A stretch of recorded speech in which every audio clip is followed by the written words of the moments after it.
আসসালামু আলাইকুম ওয়া রাহমাতুল্লাহি ওয়া বারাকাতুহু। সেমিনারের লাইভ ক্লাসে, অর্থনৈতিক ক্লাসে আপনাদের সবাইকে স্বাগতম। যারা আছেন তারা আশা করি একটু শেয়ার করে দিবেন, ভিডিওটি লাইভটি সবার কাছে শেয়ার করে দিবেন, এবং যারা এখনো পর্যন্ত আমাদের সাথে যুক্ত হতে পারেননি তারা অতি দ্রুত আমাদের সাথে যুক্ত হয়ে যাবেন আশা করি। আজকের বিষয়টি হচ্ছে অর্থনৈতিক প্রথম পত্রের প্রথম অধ্যায়, যেটা মৌলিক অর্থনৈতিক সমস্যা ও এর সমাধান।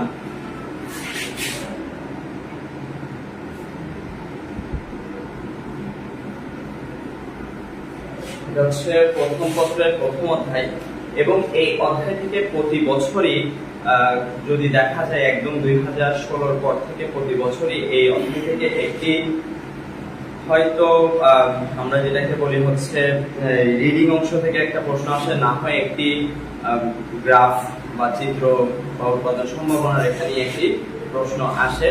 তো আমি চেষ্টা করবো আমার এই ক্ষুদ্র ক্লাসে আপনাদেরকে এই একটি অধ্যায় সম্পর্কে যতটুকু পারা যায় ততটুকু শিখিয়ে দেওয়ার জন্য, যাতে অ্যাটলিস্ট আপনারা যে কোনো পরীক্ষায়, শুধু ইন্টার পরীক্ষায় না, যে কোনো পরীক্ষায় আপনাদের এই বিষয়ে যাতে কোনো প্রশ্ন আসলে আপনারা যাতে উত্তর করতে পারেন। পড়াতে আছে সেটাতে আমরা চলে যাচ্ছি। আমাদের প্রথমেই আমরা জানি যে অর্থনীতি সম্পর্কে আমাদের এই অধ্যায়ে একদম বেসিক থেকে জানতে হবে। এই অধ্যায়ের প্রথম টপিক হচ্ছে, টপিক বলবো না আসলে, অর্থনীতি সম্পর্কে জানাটাই হচ্ছে যে এটার প্রথম টপিক, যেটা হচ্ছে যে অর্থনীতির ইংরেজি আমরা জানি, বা অর্থনীতির ইংরেজি সম্পর্কে হচ্ছে যে ইকোনমিক্স। এটা আমরা জানি অনেকেই, এটার অর্থ হচ্ছে অর্থনীতি। এবং অর্থনীতির এই কথাটা একটা গ্রিক শব্দ ওইকোনমিয়া থেকে আসছে।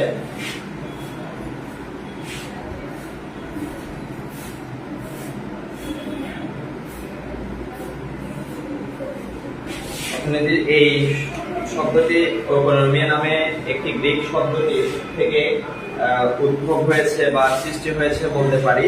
এবং ওইকোনমিয়ার দুইটি অংশ আছে, যার যে ইকোনমিয়া কথাতে এসেছে ওইকোস আর নেমেই নামে দুইটা শব্দ থেকে, ওইকোস আর নেমেই নামে দুইটা শব্দ থেকে।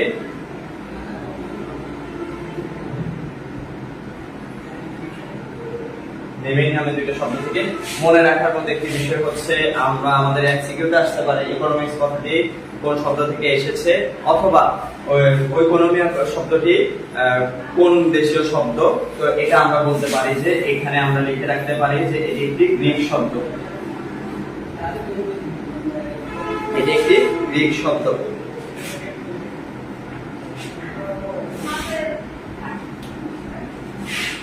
দেখা যাচ্ছে,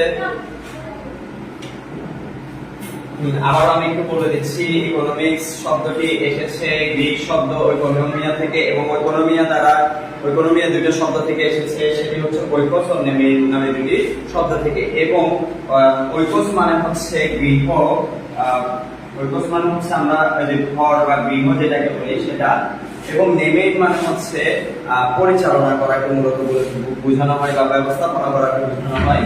তো আমরা এখানে ব্যবস্থাপনাটাই মূলত লিখব।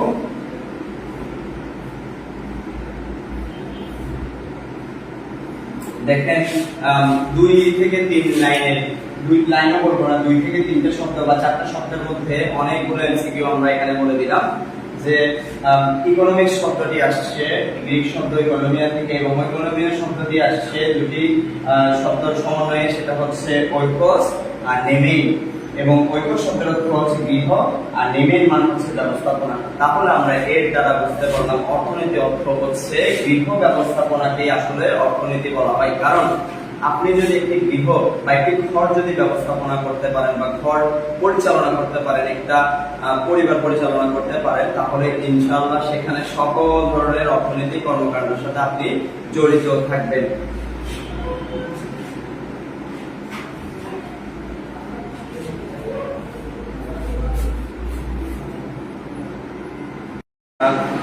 এখানে তুলে ধরতে পারতেছি না।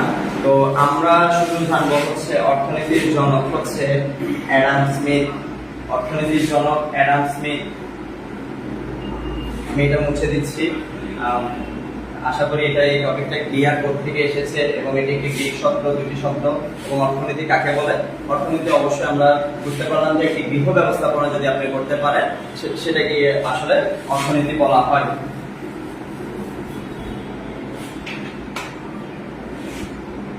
এরপর হচ্ছে যেটা বললাম যে অর্থনীতির জনক বলা হয়।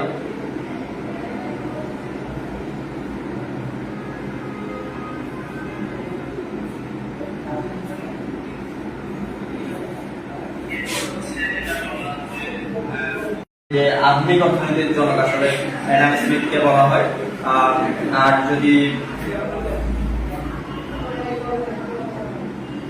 যদি আমরা বলি যে এর আগে অর্থনীতির জনক কে ছিল বা কারা ছিল, তাহলে হবে হচ্ছে পল স্যামুয়েলসন নামে একজন অর্থনীতিবিদ ছিল।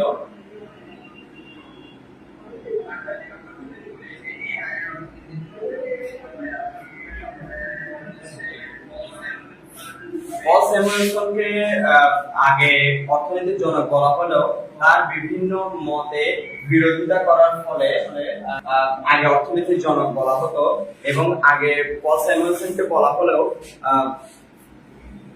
পল স্যামুয়েলসনকে এখন না বলার একটি কারণ, সেটি হচ্ছে তার যে মতামতগুলো সে অর্থনীতিতে দিয়েছিল সেই মতামতগুলোতে অনেক ধরনের ভুল ছিল বা বিভিন্ন ধরনের মত বিরোধী ছিল। তাই অর্থনীতির বর্তমান বা আধুনিক অর্থনীতির জনক বলা হয়। এখানে আপনি চাইলে আধুনিক লিখে রাখতে পারেন। আধুনিক অর্থনীতির জনক বলা হয় অ্যাডাম স্মিথকে। মনে রাখবেন, আপনি কখনোই বলবেন না যে পল স্যামুয়েলসনকে আসলে অর্থনীতির জনক বলা হয়। আপনি বলবেন আধুনিক অর্থনীতি। আপনাকে যদি বলা হয় যে অর্থনীতি সৃষ্টির সময় তখন কাকে জনক বলা হয়, তখন আপনি বলতে পারেন যে পল স্যামুয়েলসনকে। কিন্তু যদি এখন বর্তমানের কথা বলা হয় তাহলে বলা হচ্ছে অ্যাডাম স্মিথকে অর্থনীতির জনক বলা হয়। তাহলে এগুলো ছিল একদমই বেসিক পড়া, যেখান থেকে আমি প্রায় 5 থেকে 6টা এমসিকিউ আসার মতো বলে দিছি। এখন আমরা সরাসরি চলে যাব হচ্ছে আপনার যে টপিকগুলো আসলে কতে বা খতে আসে, এই ধরনের টপিকগুলোতে আমরা আসলে চলে যাচ্ছি। মূল টপিকটা বললাম যে সেটাতে হচ্ছে যে সেটাকে আমরা বলি অপ্রতুলতা বা সম্পদের অপ্রতুলতা।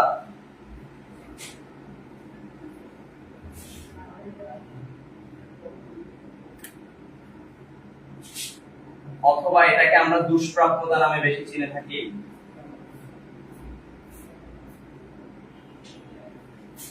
যেটার ইংলিশ হচ্ছে স্কারসিটি। ইংলিশ গুলো একটু জেনে রাখা ভালো।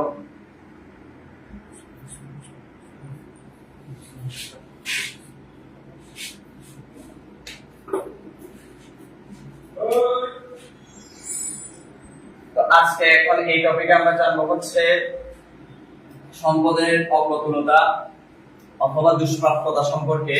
এক লাইনে যদি আমি বলে শেষ করে দিই, সেটা হচ্ছে আমাদের জীবনে, নিত্যদিনের জীবনে অনেক পরিমাণে অভাব আছে। তাই সেই অভাবের মধ্যে সম্পদের পরিমাণ সীমিত। এই সীমিত সম্পদকে আমরা দুষ্প্রাপ্যতা বা স্কারসিটি বলে থাকি। আমি আবারও বলছি, আমাদের সম্পদের স্বল্পতাকে, অভাব তো আমাদের অনেক, আমাদের তো ইচ্ছা আকাঙ্ক্ষা অনেক, তার মধ্যে থেকে যে সম্পদের স্বল্পতা। আমি তো এখন ধরেন আমি আপনাকে একটু উদাহরণ দিই। আমি এখন চাচ্ছি একটা আমার 5 তলা একটা বাড়ি থাকুক, আসলে কিন্তু আমার সম্পদ কতটুকু নেই। এইটাই এক্স্যাক্টলি ওটাই হচ্ছে আপনার সম্পদের দুষ্প্রাপ্যতা বা অপ্রাচুর্যতা বা অপ্রতুলতা বা স্কারসিটি। আমি কি বুঝাতে পেরেছি? আমি আবারও বলতেছি, সম্পদের স্বল্পতাকে দুষ্প্রাপ্যতা বলে।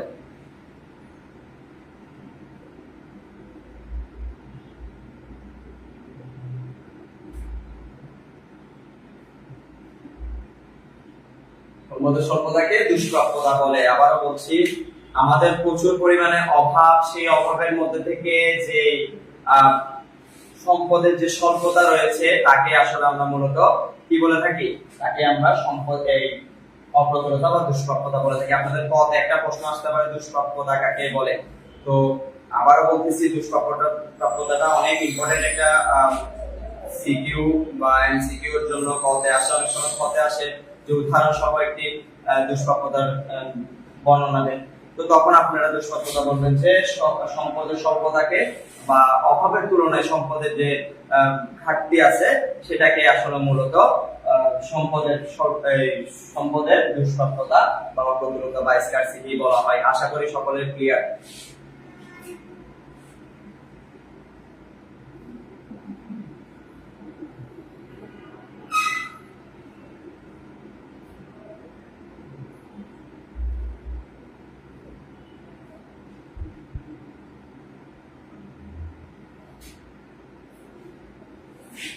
আচ্ছা, এখন আসবো আমরা হচ্ছে একটি টপিকে, যে টপিকটা অনেক কনফিউজিং অনেকের জন্য, যেটা খতেও আসে অনেক সময় গত চলে আসে, সেটা হচ্ছে পছন্দ এবং নির্বাচন নিয়ে।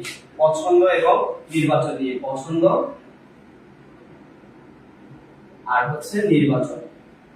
সর্বপ্রথম আমরা পছন্দ সম্পর্কে জানবো। পছন্দ সম্পর্কে, হ্যাঁ, পছন্দ সম্পর্কে জানবো। পছন্দ হচ্ছে অভাবের মধ্যে থেকে গুরুত্বের ভিত্তিতে বাছাই করাকে আসলে, অভাবের মধ্যে থেকে গুরুত্বের ভিত্তিতে আপনি যেটা বাছাই করে নেবেন, আমি লিখে দিচ্ছি অভাবের ভিত্তিতে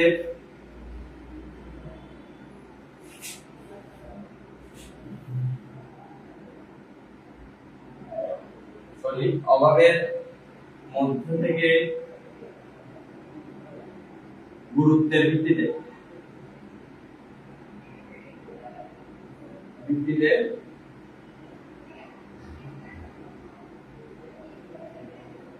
অভাব বাছাই করা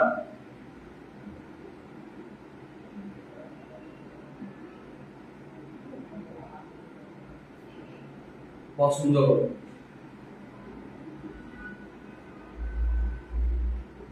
অভাবের মধ্যে গুরুত্বের ভিত্তিতে অভাব বাছাই করাকে আসলে পছন্দ বলে। এখন যদি আমি উদাহরণ দিয়ে বুঝি আসলে আপনাদের আরো বেশি ক্লিয়ার হয়ে যাবে। সেটা হচ্ছে আমাদের প্রচুর পরিমাণে অনেকগুলো অভাব আছে, ঠিক আছে। মনে করেন আপনি অভাবগুলোর মধ্যে থেকে প্রথম অভাবটা হচ্ছে, মনে করেন আপনার একটা বাড়ি নেই কেন, দ্বিতীয় অভাবটা হচ্ছে একটা গাড়ি নেই কেন, তৃতীয় অভাবটা হচ্ছে আপনি ধরেন খেতে পারতেছেন না, আপনার খাদ্য ঘাটতি রয়েছে, হ্যাঁ। এরকম ৩-৪টার মধ্যে থেকে আপনি সবগুলোই আসলে অভাব, আপনি যেটা গুরুত্বের ভিত্তিতে প্রথমে রাখবেন সেটাকে আসলে পছন্দ বলে। কথা কি বুঝা গিয়েছে? আমাকে একটু জানাবেন।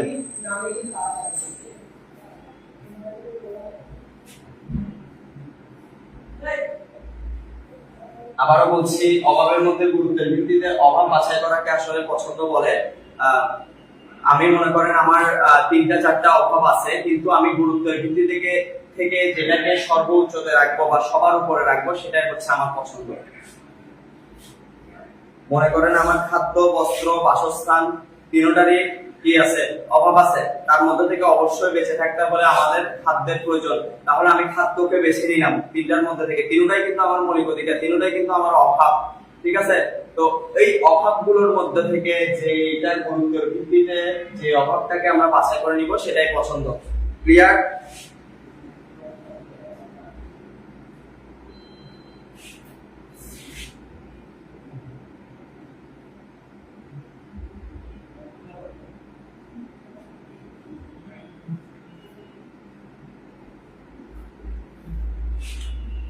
এরপরে হচ্ছে আমরা করব হচ্ছে নির্বাচন সম্পর্কে।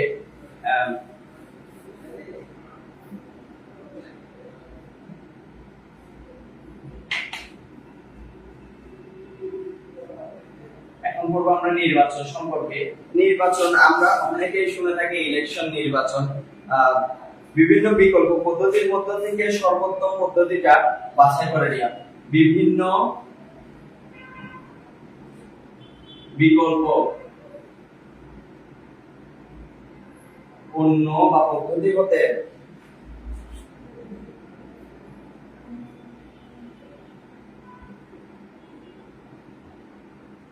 সর্বোত্তম পদ্ধতি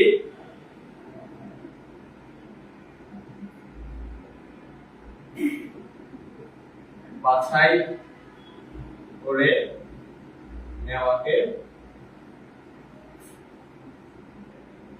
নির্বাচন বলে।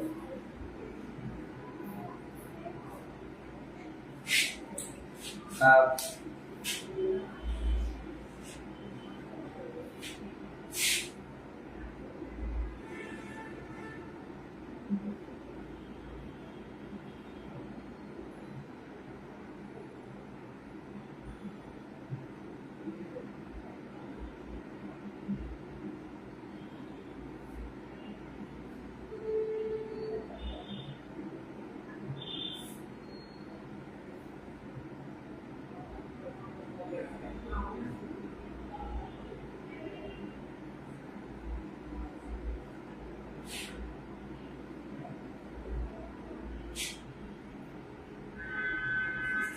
আচ্ছা, বিভিন্ন বিকল্প পদ্ধতির মধ্যে সর্বোত্তম পদ্ধতিতে বাছাই করে নিয়ে একে আসলে নির্বাচন বলে। এখানে যদি একটু উদাহরণ দিতে যাই, আমাদের বললাম যে আমাদের বিভিন্ন বিকল্প পদ্ধতি হতে সর্বোত্তম পদ্ধতিতে বাছাই করে নিয়ে, মনে করেন আমার একটা কোনো কিছুর অভাব আছে, এখন আমার কাছে মনে করেন যে ক্রয় করার সামর্থ্য মোটামুটি আছে, তো আমি হচ্ছে অবশ্যই চিন্তা করবো যে সর্বোত্তমটা বেছে নেওয়া। হ্যাঁ, সর্বোত্তমটাকেই আসলে এখানে নির্বাচন করা হচ্ছে। মনে করেন যে আপনি একটা কাপড়ের দোকানে গিয়ে সবচেয়ে ভালো কাপড়টা বা সবচেয়ে দেখতে সুদর্শন কাপড়টাই হচ্ছে আপনি ক্রয় করার চেষ্টা করবেন। তো এখানে অনেকগুলো কাপড় থেকে যেটাই আপনার সর্বোত্তম লেগেছে সেই কাপড়টি আপনি কিনবেন, তো ওইটাই হচ্ছে আসলে নির্বাচন। এখানে অত জটিল কোনো বিষয় না। তো আপনাদের একটা প্রশ্ন আসতে পারে পথে বা গত অনেক সময় চলে আসে পছন্দ ও নির্বাচনের মধ্যে পার্থক্য লিখো। তো পছন্দ ও নির্বাচনের মধ্যে পার্থক্য আশা করি আপনারা এখন খুব সহজেই উত্তর করতে পারবেন।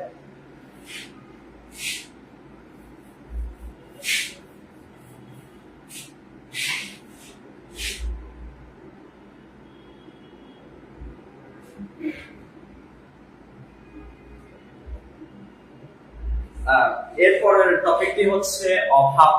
আমরা আসলে সবাই জানি, আমাদের সবারই কোনো না কোনো বিষয়ের আসলে অভাব রয়েছে। তো অভাব আসলে কাকে বলে, অর্থনীতির ভাষায় বা অর্থনীতিতে আসলে অভাব কাকে বলে? হ্যাঁ, জীবন নির্বাহের জন্য প্রয়োজন, জীবন নির্বাহের জন্য প্রয়োজন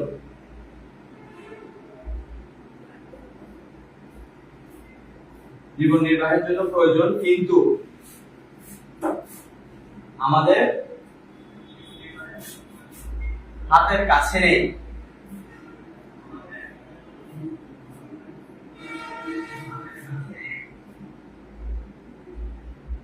এরূপ অবস্থাকে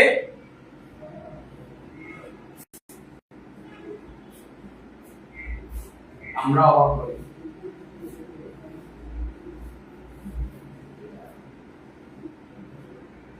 দেখেন, এখানে আমি একদম সহজে একটা লাইনের মধ্যে আসলে শেয়ার করে দিলাম যে অভাব কাকে বলে। জীবন নির্বাহের জন্য আসলে প্রয়োজনীয়। হ্যাঁ, এখানে আমি বলতেছি না একবারে যে লাক্সারিয়াস লাইফ লিড করার জন্য প্রয়োজনীয়, আমি বলতেছি জীবন নির্বাহের জন্য প্রয়োজন কিন্তু আমাদের হাতের কাছে নেই, এইরূপ অবস্থাকে আমরা অভাব বলে থাকি। ঠিক আছে, হাতের কাছে নেই এমন দ্রব্য, যদি এমন অবস্থাকে, এইরূপ অবস্থাকে, এখন আমি কোনো কিছু পাওয়ার ইচ্ছা হবে, অবশ্যই আমার যখন অভাব হবে এইরূপ অবস্থাকে আমরা অভাব বলছি। ক্লিয়ার?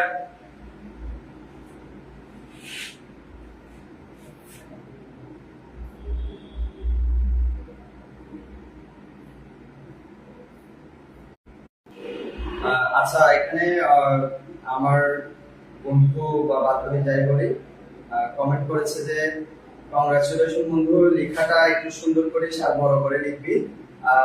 ইনশাআল্লাহ চেষ্টা করতেছি। আসলে আমার লেখাটা এমনই, এখানে আসলে বড় করার কোনো ওয়ে নাই, তাও চেষ্টা করতেছি। তো তোমাদের জন্য, তোদের জন্য, আপনাদের জন্য, সবার জন্যই লেখাটা একটু বড় করার। ধন্যবাদ এভাবে উৎসাহ দেওয়ার জন্য। তো আমি আবার বলতেছি, অভাব হচ্ছে জীবন নির্বাহের প্রয়োজন কিন্তু জীবন নির্বাহের জন্য প্রয়োজন কিন্তু জীবন নির্বাহের জন্য হবে এখানে একটা, জীবন নির্বাহের জন্য প্রয়োজন কিন্তু আমাদের হাতের কাছে নেই, এরূপ অবস্থাকে আমরা অভাব বলি। ঠিক আছে, এরপরে আমরা খুব ইম্পর্টেন্ট একটা টপিকে ঢুকতেছি, যেখান থেকে মূলত আসলে অঙ্ক আসা বা চিত্র আসা শুরু করে। সেই টপিকটা যদি আপনারা একবার বুঝে যেতে পারেন, আপনারা একটা সৃজনশীল আনসার করতে পারবেন।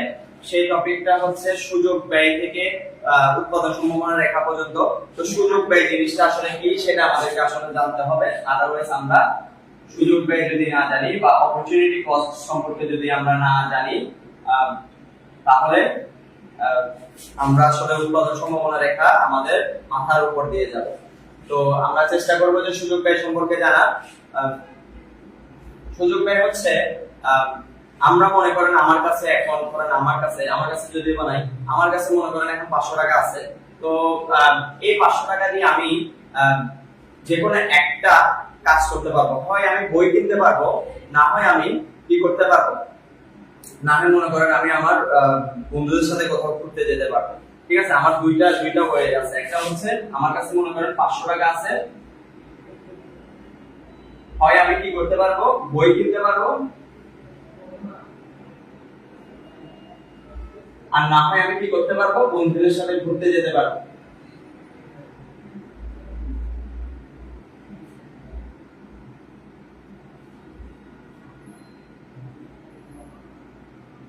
ঠিক আছে, এখন আপনারা বলেন আপনারা কোনটা করবেন? হয়তো অনেকে এখন কমেন্ট করবেন যে আমি বন্ধুদের সাথে ঘুরতে যাব, বই আসলে কিনতে হবে না, এরকম টাইপের কমেন্ট আসবে। তাও আমি বলে দিই, যদি সুযোগ ব্যয় হচ্ছে বই কিনতে পারা অথবা বন্ধুদের সাথে ঘোরা দুটোটা 500 টাকা দিয়ে কখনোই সম্ভব না। হয় আপনি বই কিনতে পারবেন, আমি আপনাকে এমন একটা সিচুয়েশনে ফেলতেছি যে আপনি হয় বই কিনতে পারবেন, না হয় বন্ধুদের সাথে ঘুরতে যেতে পারবেন। আমি আপনাকে এন্ড বলি না, অর হবে। ঠিক আছে, মানে যে কোনো একটা পারবেন। তো আপনি ধরেন আপনি কোনটা বেছে নেবেন, আপনি অবশ্যই কোনটা বেছে নেবেন, বই কেনাটা ধরেন বেছে নিলেন। এখন বই কেনার জন্য আপনি তো বন্ধুদের সাথে ঘোরাটা কি করে দিলেন, বাদ করে দিলেন, তাই না? তো বন্ধুদের সাথে ঘোরাটা বাদ করে দেওয়া, এটাই হচ্ছে সুযোগ ব্যয়। আশা করি বুঝে গেছে।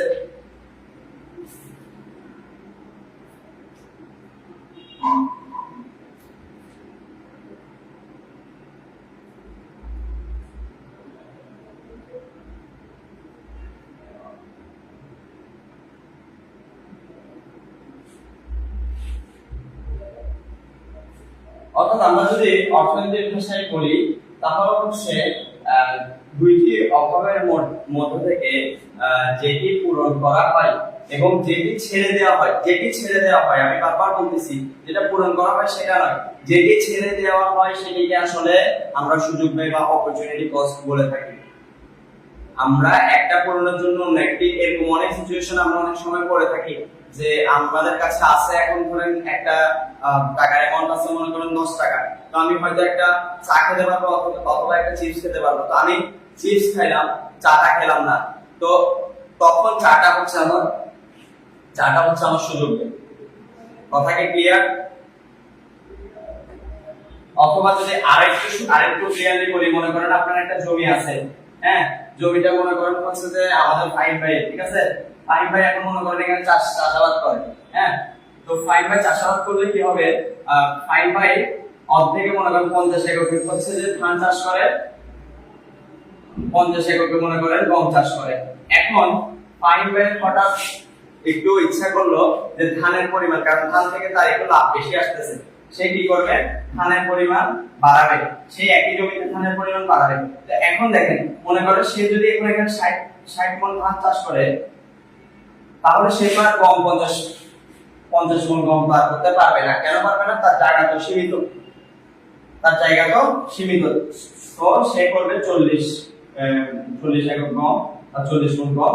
তো এই যে দেখেন, সে এখান থেকে এখানে আসতে এই যে 10 একক গম ছেড়ে দিল আরেকটা জিনিস উৎপাদন করার জন্য, আরেকটা পণ্য উৎপাদন করার জন্য 10 একক গম যে ছেড়ে দিল। এই ছেড়ে দেওয়াটাকে আসলে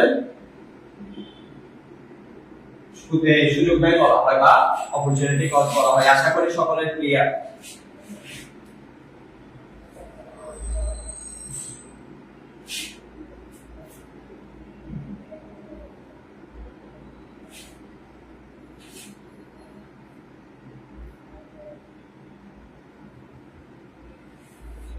ইকোনমিক্সে ক্লাস না পাইলে ভাইয়া করে কান্না করবে। অবশ্যই এটা তোমাদের বেলায় ছিল, কিন্তু দুর্ভাগ্যবশত যেহেতু তোমাদের পরীক্ষা হয় নাই, তাহলে আমার আর করে করে কান্না করার কোনো ওয়ে নেই।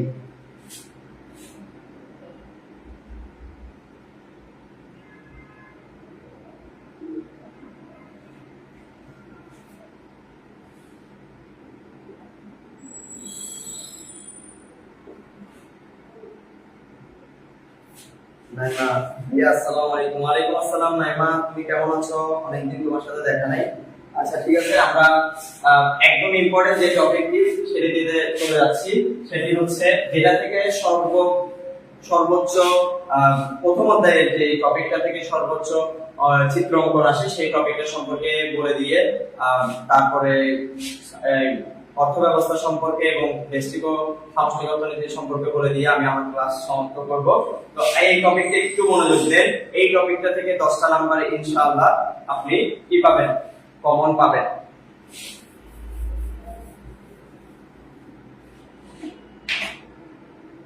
তাহলে দেখেন, এই টপিকটার নাম হচ্ছে উৎপাদন সম্ভাবনা রেখা।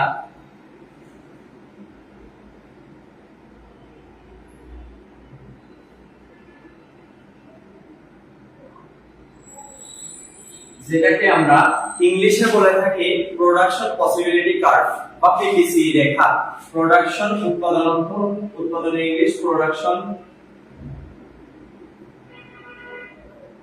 সম্ভাবনার ইংলিশ পসিবিলিটি,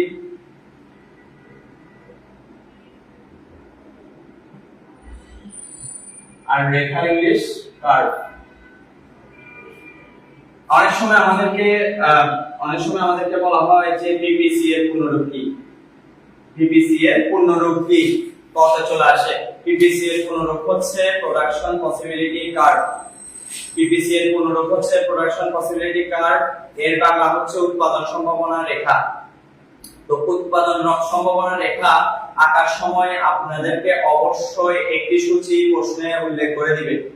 সূচিবিহীন আপনারা উৎপাদন সম্ভাবনা রেখা আঁকা আপনাদের জন্য অসম্ভব প্রায়।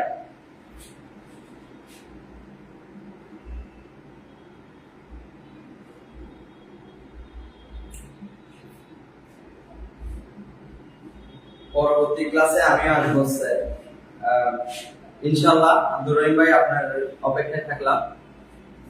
এরপরে মোহাম্মদ তাসিম ভাইয়া কি জিম করেন? অন্য টপিকে কথা বলা আসলে এখানে মানা আছে, এটা আমি আপনাকে সরাসরি জবাব দিব। আমি কি জিম করি কি করি। আচ্ছা, তো আমার থেকে আসলে নিজ থেকে চেয়ে কিছু প্রশংসা নিচ্ছে। নিজ থেকে চেয়ে, আমি কিন্তু আসলে পক্ষপাতিত্ব না। আমাদের ক্যামেরার পিছনে যারা অক্লান্ত পরিশ্রম করতেছে এবং আসলে যেটা এটা মন থেকে বলতেছি, অক্লান্ত পরিশ্রম করতেছে এবং যারা সব সময় শুধু ক্যামেরার পিছনে না, এই সেঙ্গুল সায়েন্স এন্ড কমার্সে এবং একাডেমিক কোচিং এ প্রচুর পরিমাণে তারা পরিশ্রম দিয়ে যাচ্ছে, তাদের সময় দিয়ে যাচ্ছে। তারা হচ্ছে যে আইমান ফামিদ ভাই, আবু আহমদ মাসুদি লাকি ভাই এবং আমাদের ফাইন ভাই, অনিল ভাই, এদেরকে অসংখ্য অসংখ্য ধন্যবাদ।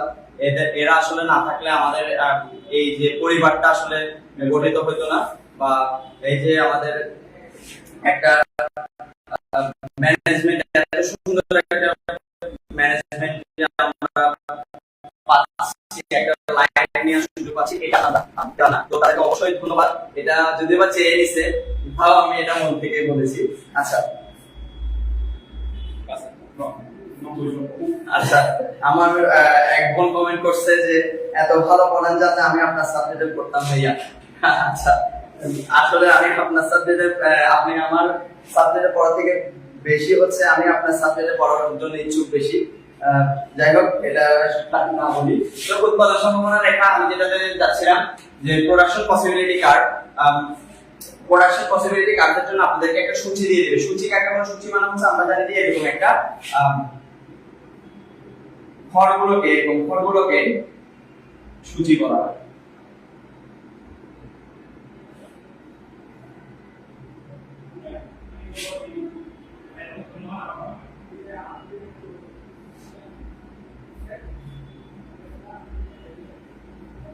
ভাইয়া দেখা যাচ্ছে কিনা আমাকে একটু জানাবেন।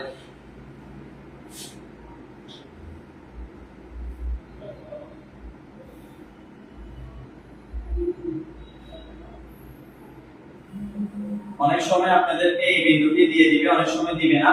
তো বিন্দুটি আসলে এখানে কোনো গুরুত্ব বহন করে না। এখানে গুরুত্ব বহন করে দুইটা পণ্য বা দ্রব্যের সংমিশ্রণ, দুইটা পণ্য বা দ্রব্যের সংমিশ্রণকে বলা যায়। মানে আমি আবার বলতেছি, উৎপাদন সম্ভাবনা রেখা বা উৎপাদন সম্ভাবনা রেখা মানে হচ্ছে একটি জায়গায় বা একটি এরিয়ায় আপনি কি পরিমাণ উৎপাদন করতে পারবেন সেটাকেই আসলে উৎপাদন সম্ভাবনা রেখা বলা হয়, এবং সেটা চিত্রের মাধ্যমে প্রকাশ করতে হয় বা গ্রাফের মাধ্যমে প্রকাশ করতে হয়। তো আমি এখানে শূন্য, আচ্ছা এখানে না, কেন হচ্ছে আমি ধরলাম ধান ধরলাম, এখানে গম ধরলাম, দুইটা পণ্য, এবং 0 2 4 6 8 সেম আবার 0 3 6 7 8 এটা আমার প্রশ্নে দেয়া থাকবে। এবং আমার প্রশ্নে আমাকে বলে দিবে যে এই সূচিটা থেকে উৎপাদন সম্ভাবনা রেখা বা পিপিসি রেখা অঙ্কন করো। উৎপাদন সম্ভাবনা রেখা, আমার প্রশ্ন মনে করেন যে প্রশ্ন হচ্ছে উৎপাদন সম্ভাবনা রেখা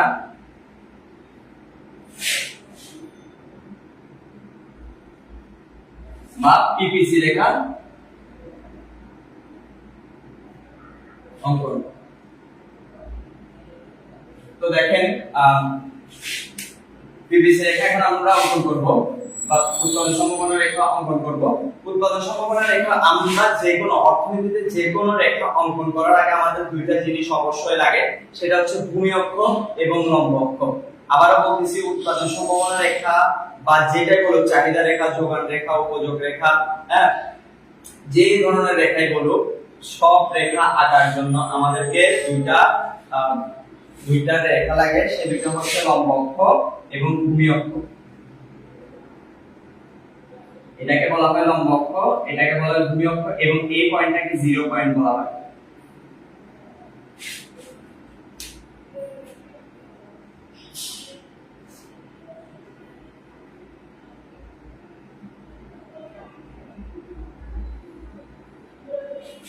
তারপরে এখন আমাদেরকে এই সূচি থেকে হয় লম্ব অক্ষতে ধান ধরতে হবে, না হয় ভূমি অক্ষতে। এটা আপনার উপরে ডিপেন্ড করে, আপনি লম্ব অক্ষতে কি ধরবেন বা ভূমি অক্ষতে কি ধরবেন, এটা আসলে কোথাও ডিপেন্ড করে না। তো আমরা চেষ্টা করব যে এখানে ধান ধরি, এখানে হচ্ছে গম ধরি। এখন সবচেয়ে বেশি ভুল যেটাতে মানুষে করে বা স্টুডেন্টরা করে, সেটা হচ্ছে ব্যবধান নিতে জানে না। আমরা 0 অক্ষ কিন্তু আমাদের অলরেডি দেয়া আছে ধানে, এরপরে দেখতেছি 2 4 6 8, মানে এখানে 2 করে, মানে ধানের লাইনটাতে বা লম্ব অক্ষতে আমি 2 করে ব্যবধান নিলে আমার জন্য এনাফ। মানে হচ্ছে 2 4 6 8, 2 4 6 8। কিন্তু আমার গমের অক্ষরটাতে দেখেন একটু, 0 পরে 2 দেয় নাই, 3 দিছে। তাই বলে আমি 0 পরে 3 6 8 এরকম আমার মন গড়া আমি বসাতে আসলে পারবো না। আমাকে হয় ব্যবধান 2 করে নিতে হবে, না হয় 3 করে নিতে হবে। আমি এখানে দেখতেছি 2 করে নিলেও আমার কোনো সমস্যা নেই। আমি 3টা 2 আর 4 এর মাঝখানে 3টা কল্পনা করে একটা কাল্পনিক রেখা আঁকতে পারবো। আশা করি বুঝা গেছে।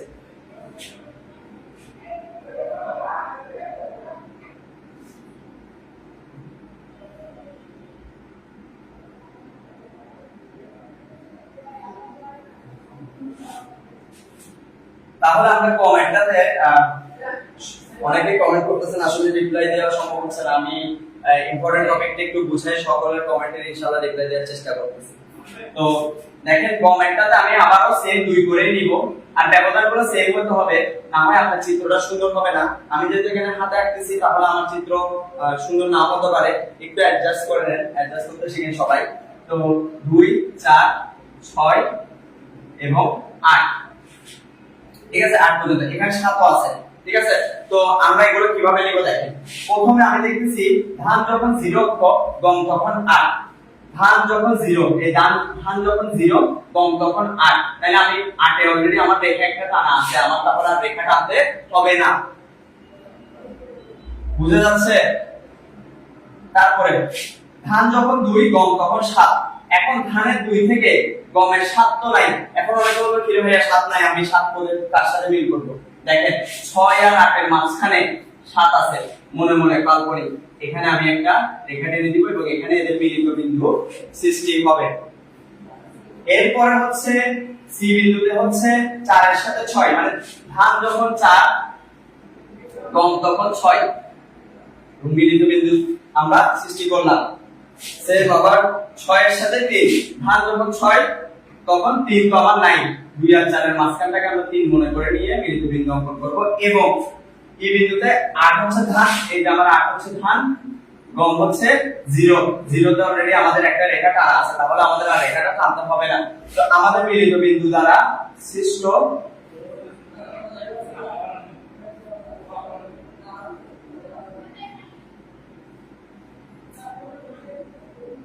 দেখেন, আগেই বলছি যে আসলে স্কেল দিয়ে না টানলে আমার চিত্রটা মিলবে না। আমার চিত্রটা তেমন একটা সুন্দর হয় না, তেমন না আসলে সুন্দর হয় নাই, তাও চেষ্টা করবেন আসলে বুঝে। আমার মনে হয় আমি চিত্র যেভাবে আঁকি না কেন আপনি হয়তো বুঝতে পারছেন। এবং আমরা সংমিশ্রণগুলো একটু লিখে দিব। সংমিশ্রণ প্রথমটা হচ্ছে এ, এখানে এ, এখানে বি, এখানে সি, এখানে ডি, এখানে ই। এবং একটা কথা আপনাদেরকে বারবার বলে দিই, অর্থনীতিতে এতটুকু একটা চিত্র এঁকে দিলে আপনাকে 3 অথবা 4 নাম্বার কখনোই দিবে না। আপনাকে প্রত্যেকটা চিত্রর অবশ্যই বর্ণনা দিতে হবে।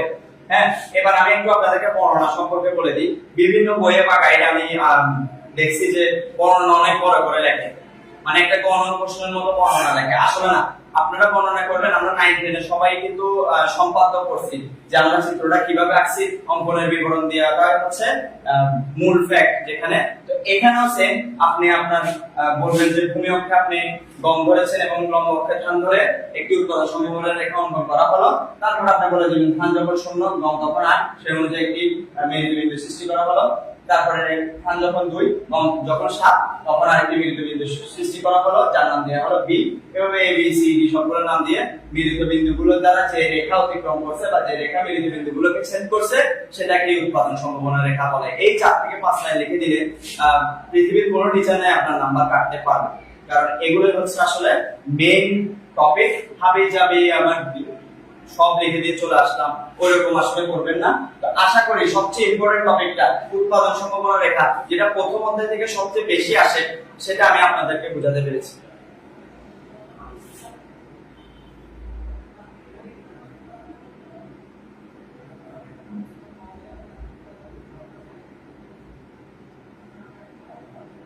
আচ্ছা, এখন একটু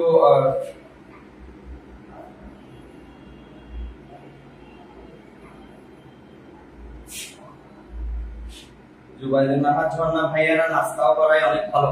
অলরেডি একটু আগে দেখছেন কিনা জানি না, আমি হাসতেছিলাম আমার লাইভে, কারণ হচ্ছে যে আমার সামনে এসে একটু আগে আমাদের আয়মান ভাইয়া বিরিয়ানি খাচ্ছিল। বিরিয়ানি খাওয়ার পরে আমি একটু হাসতেছিলাম। তো আমার ফ্রেন্ড ওখানে আবার কমেন্ট করছে, সানবির মোহাম্মদ আব্দুর রহমান, যে ভাইয়া ক্যামেরার সামনে লজ্জা পাচ্ছেন কেন? আসলে ভাইয়া লজ্জা পাচ্ছি না, আসলে আমার সামনে এসে বিরিয়ানি খাওয়া হচ্ছে এবং আমার ধৈর্য শক্তি ওরা আসলে আমার থেকে ইয়ে করতেছে, যে পরীক্ষা নিচ্ছে। এবং মুসাইবা জুলি স্যার, আসসালামু আলাইকুম। ওয়ালাইকুম আসসালাম, কেমন আছো? তারপরে আসসালামু আলাইকুম ভাইয়া। কাজী মোহাম্মদ মাসুদ ভাইয়া, বুঝতেছি না, আশা করি আপনি ইন্টার পরীক্ষা দিয়ে ফেলছেন, আপনার বুঝার মতো কিছু নাই। তারপরে হচ্ছে ভাইয়া না থাকলে, জান্নাতুল নাহার ভাইয়া না থাকলে আমাদেরকে না খেয়ে থাকতে হতো। ইনশাআল্লাহ রিজিকের মালিক আল্লাহ, আপনাদেরকে না খেয়ে থাকতে হতো না। এরপরের ক্লাসে, মানে আগামীকালের ক্লাসে ইনশাআল্লাহ আমি ভাই আপনাদেরকে খাওয়াবো, ঠিক আছে? ইয়াসিন আলী ভাই, ভাইয়া খুব সুন্দর, ধন্যবাদ ভাইয়া। আপনি কাটছেন নাম্বার? হ্যাঁ, আমি কাটছি নাম্বার বলতে হয়তো আপনি ওখানে কোনো ভুল করছেন বিধায় আমি আপনাদের নাম্বার কাটছি। না হয় আমি আপনাদেরকে বলছি যে 4 থেকে 5 লাইন বা 4 লাইনের একটা আপনি যদি সুন্দর করে গুছিয়ে লিখতে পারেন তাহলে আমি আপনার নাম্বার কাটবো না। সেটা সাক্ষী আমার অন্যান্য স্টুডেন্ট আছে, আপনি একা বললে হবে না। খুব সুন্দরভাবে বুঝায়, ধন্যবাদ ইয়াসিন আলী ভাই। তো আশা করি আমাদের উৎপাদন সম্ভাবনা রেখা আঁকতে আর কোনো সমস্যা নেই।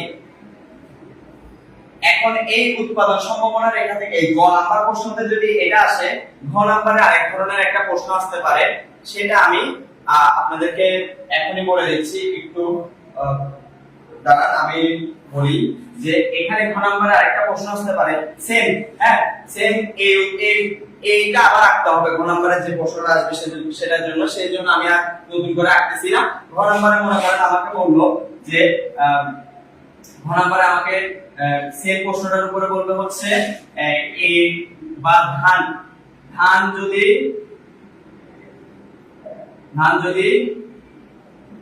8 একক ও গম ও 8 একক হয় এবং ধান 2 একক ও গম 2 একক হলে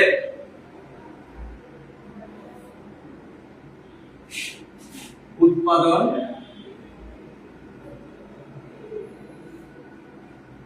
কেমন হবে?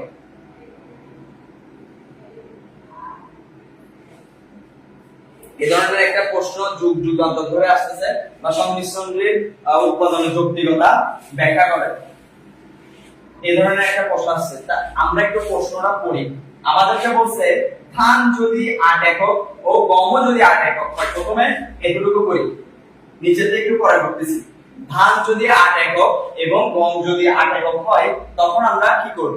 তখন আমরা আচ্ছা আমার একটু দেখেন, আমি বলি এই উৎপাদন সম্ভাবনা রেখা মানে আমি এতটুকু পর্যন্ত উৎপাদন করতে পারবো, মানে আমার জায়গা আছে এতটুকু, আমি এর বাইরে আমি মনে করেন যে আমার জমি হচ্ছে এতটুকু, আমি কি আসলে অন্য কারো জমিতে গিয়ে চাষ করতে পারবো না? সেটা কখনোই সম্ভব না, কেউ কখনো এটা গ্রহণ করবে না যে তার জমিতে গিয়ে আমি চাষ করবো। তো আমার জমি এতটুকুর মধ্যে আমাকে চাষ করতে হবে, কিন্তু এতটুকু যদি আমি ব্যবহার করতে পারি তাহলে আমার সেটা সম্পদের সঠিক ব্যবহার হবে। এর চেয়ে কম করলে আমি সম্পদের কি করব? সম্পদের অপব্যবহার করব, সেটা বলা হবে। তো বা অপচয় করব, সেটা বলা হবে। তো আমি প্রথমে ধান যদি 8 একক, দেখেন ধান যদি 8 একক হয়, গম যদি 8 একক হয়, তাহলে আমার যদি 8 এর সাথে 8 মিলাই, ধানের সাথে গম যদি 8 মিলাই, আমি একটু করে দেখতেছি যে আমার বিন্দু এখানে চলে আসছে। তো ভাইয়া আমি আমার জায়গা একটু আগে বললাম আমার জায়গা হচ্ছে এতটুকু, আমি কি জায়গার বাইরে গিয়ে কখনো উৎপাদন করতে আসলে পারবো না? আমি আসলে কখনো উৎপাদন করতে পারবো না। অতএব আমার প্রথম একক যেটাই বলা হয়েছে, আমি সেম আমার কথাই প্রথম এককে যখন বলা হয়েছে যে ধানে 8 একক এবং গম 8 একক, সেই এককগুলো গ্রহণ করে কখনোই উৎপাদন করা আসলে সম্ভব নয়। ঠিক আছে, ডাইরেক্ট সম্ভবই নয়। এবার আসি দ্বিতীয়টাতে যাই, যে বলতেছে ধান যখন 2 এবং গম যখন 2, দেখেন ধান 2 গম 2, মানে হচ্ছে আমার বিন্দু হচ্ছে এখানে সৃষ্টি হবে ধান 2 গম 2। হ্যাঁ, এটাকে আমরা x নাম দিই। আচ্ছা প্রথমটাকে x নাম দিই, এটাকে y নাম দিই। ভাইয়া x এককে তো উৎপাদন সম্ভবই না, কারণ আমি আমার জায়গা থেকে বাইরে চলে গেছি। কিন্তু y এককে আসলে উৎপাদন সম্ভব, কারণ আমি আমার জায়গার মধ্যে উৎপাদন করতেছি। কিন্তু ভাই আমি আমার মাত্র অল্প কিছু অংশ নিয়ে উৎপাদন করতেছি, বাদ বাকি অংশগুলো আমি অপচয় করতেছি। তো আমাকে বর্ণনা যখন আমি লিখবো ঘতে, তখন লিখে দিব যে প্রথম অংশের উৎপাদন কোনোভাবেই সম্ভব না, বা x অংশে উৎপাদন কোনোভাবেই সম্ভব না, y অংশ উৎপাদন সম্ভব, কিন্তু আমার উৎপাদন সম্ভাবনা রেখা বা আমার উৎপাদনের বা আমার জমির বা আমার যেটাই বলেন আমার ওখানে কি হবে? অপচয় হবে। কথা কি বোঝা গেছে? ক্লিয়ার?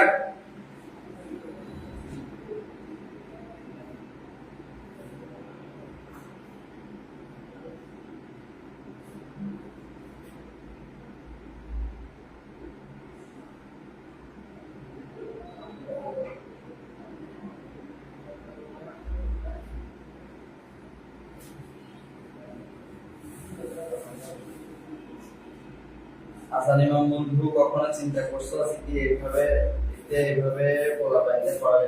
আচ্ছা, অনেক সময় অনেক কিছু আসলে চিন্তা করা যায় না, চিন্তার বাইরে থেকে চলে আসে, সিলেবাসের বাইরে থেকে আমি চলে আসছি ওইরকম। তারপর হচ্ছে স্যার বিগ ফ্যান, আপনি বেস্ট পড়ান, থ্যাংক ইউ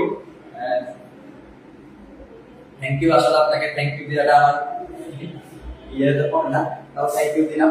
যাই হোক, আবার বলতেছি যে এই টপিকটা উৎপাদন সম্ভাবনা রেখা টপিকটা আমি আশা করি ক্লিয়ার করতে পেরেছি। যে উৎপাদন সম্ভাবনা টপিকটা হচ্ছে যে প্রথম উৎপাদন সম্ভাবনা রেখা আঁকলাম, ঘতে গিয়ে গতে আমি উৎপাদন সম্ভাবনা রেখা আঁকলাম, ঘতে গিয়ে আমাকে বলা হয়েছে ধান যদি 8 একক গম যদি 8 একক হয় তাহলে আমার কি প্রথমে এটা করলাম যে 8 একক 8 একক দিয়ে আমি দেখলাম যে না আমার কিসের বাইরে চলে যাচ্ছে, আমার জমি হচ্ছে যেটুকু বা জায়গা হচ্ছে যেটুকু এটুকু বাইরে চলে যাচ্ছে, তাহলে আমার উৎপাদন করা সম্ভব নয়। আবার নিচেরটা করলাম যে ধান যখন 2 একক গম যখন 2 একক, 2 এর সাথে 2 করলাম, হ্যাঁ দেখলাম যে উৎপাদন করা সম্ভব, কিন্তু আমার সম্পদ দেখেনি, আমার জায়গা হচ্ছে এটুকু তার মধ্যে থেকে এটুকু তো আমি চাষ করলাম, তো বাদ বাকি জায়গাগুলো আমার অপচয় হলো না, তাহলে আমার অপচয় হচ্ছে। আশা করি বোঝাতে পেরেছি।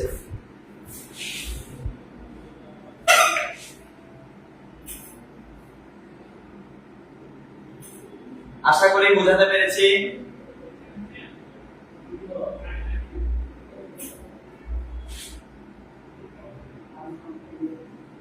আমি মুছে দিচ্ছি, এরপরে দুইটা শুধু টপিক আছে, ওই দুইটা করে আমি আসলে শেষ করে দিব লাইভটি।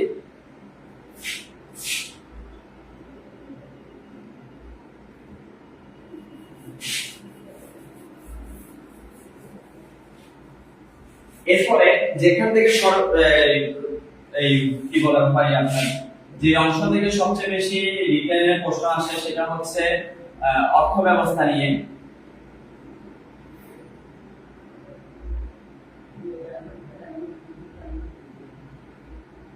তো অর্থ ব্যবস্থা 4 ধরনের অর্থ ব্যবস্থা আসলে বাংলাদেশে বা যে কোনো জায়গায় বলেন, বিশেষ করে বাংলাদেশে যদি বলি তাহলে হচ্ছে 4 ধরনের অর্থ ব্যবস্থা আসলে এখানে সংগঠিত হয়ে থাকে বা 4 ধরনের অর্থ ব্যবস্থা হয়ে থাকে। সেটা হচ্ছে প্রথমটা হচ্ছে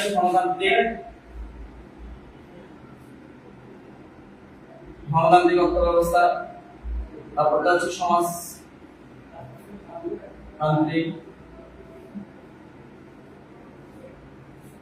তারপরটা হচ্ছে মিশ্র, তারপরটা হচ্ছে ইসলামী অর্থব্যবস্থা।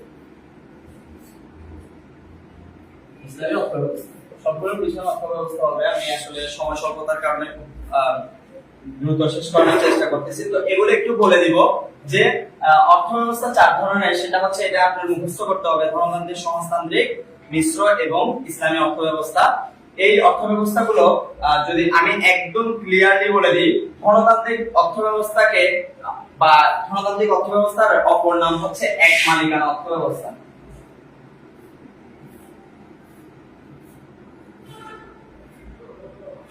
মানে হচ্ছে আপনি একটা ব্যবসা করবেন, যে ব্যবসায় আপনি একাই মালিক থাকবেন। হ্যাঁ, আপনার দ্রব্য আপনি কয় টাকা দিয়ে বা পণ্য আপনি কয় টাকা দিয়ে কিনবেন, কয় টাকা দিয়ে বিক্রি করবেন, সেটা সম্পূর্ণ আপনার উপরে ডিপেন্ড থাকবে। মানে আপনি একক ব্যবসা করাটাকে ধনতান্ত্রিক অর্থব্যবস্থা বলা হয়। আবারও বলছি যে একা বিজনেস করাটা বা একা ব্যবসা করলে আপনি যদি আপনার বাজার দাম নিজে নির্ধারণ করতে পারেন এবং আপনি বাজার থেকে কত টাকা দিয়ে পণ্য ক্রয় করে কত টাকা দিয়ে বিক্রি করবেন সেটা যদি আপনি নিজে নির্ধারণ করতে পারেন, তাহলে সেটাকে ধনতান্ত্রিক অর্থব্যবস্থা বলা হয়।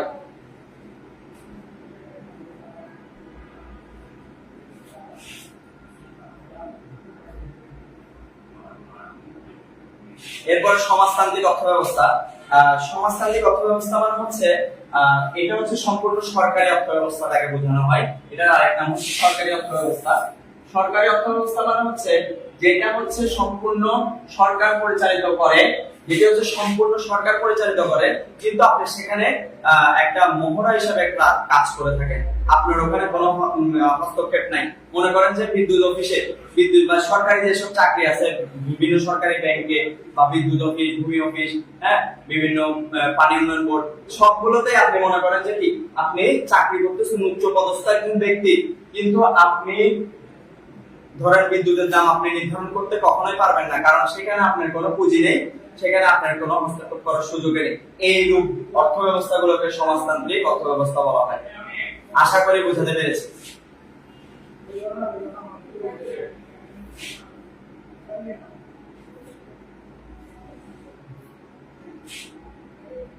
আসসালামু আলাইকুম ভাইয়া, গোফরি।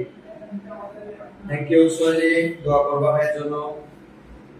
তারপরে আবার বলতেছি সমাজতান্ত্রিক অর্থব্যবস্থাটা মানে সরকারি অর্থব্যবস্থা, যে অর্থব্যবস্থায় আপনি হচ্ছে যে মূলত আপনি একটা মহড়া হিসেবে কাজ করেন, বারবার বলতেছি আপনার সেখানে দাম নির্ধারণ করার বা আপনার সেখানে হস্তক্ষেপ করার কোনো সুযোগই নেই। আপনি সেখানে তাদের শুধু কাজ করবেন, তার বিনিময়ে আপনাকে তারা একটি কি দিবে, সম্মানী দিবে। সেটাই হচ্ছে সমাজতান্ত্রিক অর্থব্যবস্থা। যেমন আপনি বিদ্যুৎ অফিসে মনে করেন আপনি কি করছেন, আপনি বিদ্যুৎ অফিসে কি ধরেন বিদ্যুৎ অফিসে উচ্চ পদস্থ একজন ব্যক্তি, তো উচ্চ পদস্থ ব্যক্তি হলে কি করবে, বিদ্যুতের দাম তো আর ইউনিটের দাম তো আর আপনি নির্ধারণ করতে জীবনেও পারবেন না, ঠিক আছে, সে ক্ষমতা আপনাকে সরকার জীবনেও দিবে না। এইরূপ অর্থ ব্যবস্থাগুলোকে আসলে সমাজতান্ত্রিক অর্থ ব্যবস্থা বলা হয়। এরপর আসেন মিশ্র অর্থ ব্যবস্থা। মিশ্র অর্থ ব্যবস্থা, মিশ্র মানে আমি বুঝতে পারতেছি দুইটা মিশ্রণ হবে, মানে গণতান্ত্রিক ও সমাজতান্ত্রিকের মিশ্রণকে আসলে মিশ্র অর্থ ব্যবস্থা বলা হয়। সমাজতান্ত্রিক যদি বলেন গণতান্ত্রিক ও সমাজতান্ত্রিক মিশ্র ব্যবস্থা কিভাবে হলো, এখন আমি যদি বলি মনে করেন আপনার কাছে একটা ব্যবসা করার জন্য বা আপনার কাছে এখন বর্তমানে 5 লক্ষ টাকা আছে, কিন্তু একটা ব্যবসা করার জন্য আপনার কাছে 10 লক্ষ টাকা বা তারও অধিক দরকার, কিন্তু আপনি কি করলেন, আপনি সরকারি কোন একটা ব্যাংক থেকে বা সরকারি কোন একটা এনজিও থেকে আপনি কি করলেন, কিছু টাকা সুদের উপরে হোক বা যেটার উপর হোক আপনি তাদের থেকে কি নিলেন, একটা ঋণ নিলেন। এই ঋণ নেওয়ার পরে আপনি মানে হচ্ছে গণতান্ত্রিক প্লাস সমাজতান্ত্রিক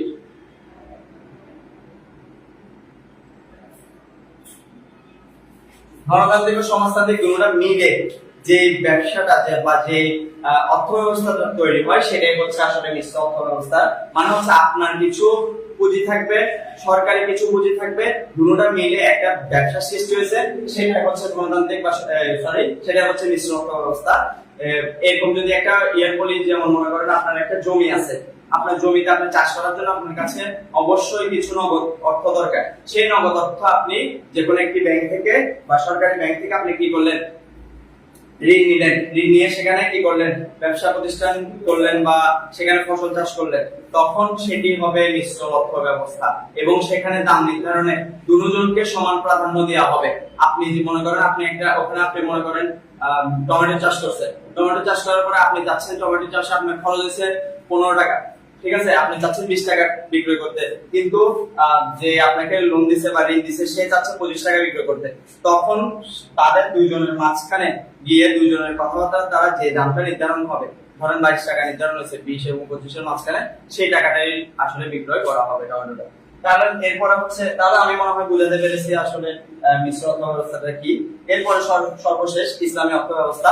ইসলামী অর্থ ব্যবস্থা হচ্ছে ইসলামিক রীতিনীতি মেনে যেসব অর্থ ব্যবস্থা চলে, যেমন মনে করেন যে হালাল ভাবে, কোনো ওজনে কম দেয়া নাই, তারপর হচ্ছে সত্যি কথা বলে, আমাদের আগেকার ইসলামিক যারা পরিবার ছিল তারা যেভাবে আসলে ব্যবসা করতেন, হ্যাঁ, যেভাবে ব্যবসা করে গেছেন বা করতে বলে গেছে, সেই রীতিনীতি আসলে ফলো করে আমরা যেসব ব্যবসা পরিচালনা করে থাকি, হ্যাঁ, সত্যি কথা বলে, ওজনে কম না দিয়ে, তারপরে হচ্ছে আমার কত টাকা কিনা সবাইকে বলে, কত টাকা আমার লাভ, আমি লাভবান হচ্ছে, সবগুলো এগুলো সবাইকে জানান দিয়ে আমি যে ব্যবসাটা করব সেটা হচ্ছে ইসলামিক অর্থ ব্যবস্থা বা ইসলামী অর্থ ব্যবস্থা।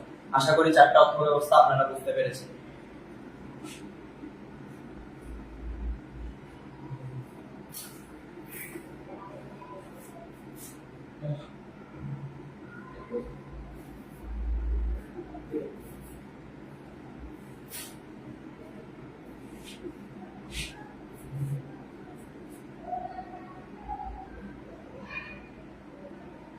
এবং সর্বশেষ টপিকটা হচ্ছে একদম ক্ষুদ্র টপিক, কিন্তু হতে অনেক সময় চলে আসে, ব্যষ্টিক ও সামষ্টিক অর্থনীতির পার্থক্য লিখো। ব্যষ্টিক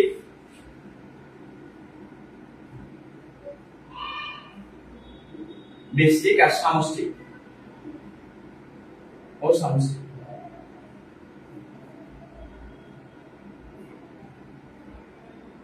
আচ্ছা, ব্যষ্টিকের ইংলিশটা হচ্ছে মাইক্রো, ক্ষুদ্র, আর সামষ্টিকের ইংলিশটা হচ্ছে ম্যাক্রো, এমএসি।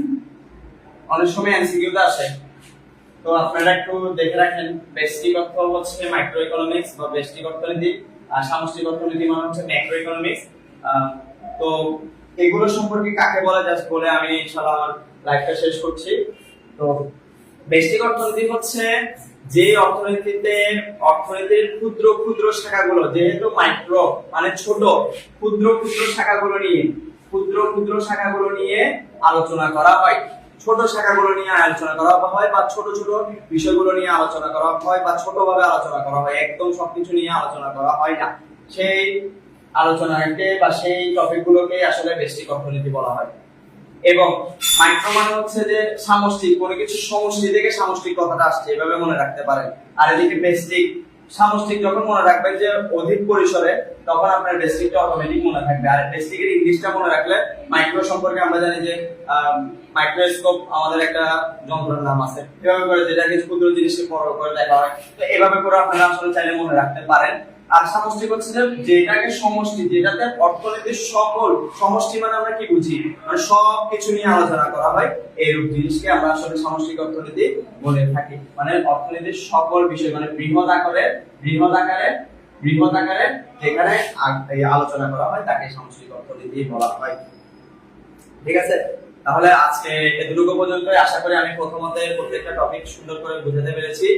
সকলে আমাদের সেগুইনকে আসলে সাপোর্ট করবেন এই চিন্তা করি। ঠিক আছে, পাশে থাকলে পাশে পাবেন। আর ইনশাআল্লাহ আপনাদের জন্য আরো অনেক ভালো ভালো লাইভ বলেন বা রেকর্ডেড ক্লাস বলেন ইনশাআল্লাহ সামনে আসছে। আপনারা সকলেই আমাদের জন্য দোয়া করবেন এবং আমাদের সাথে থাকবেন সেই আশা করি। আসসালামু আলাইকুম ওয়া রাহমাতুল্লাহি ওয়া বারাকাতুহু।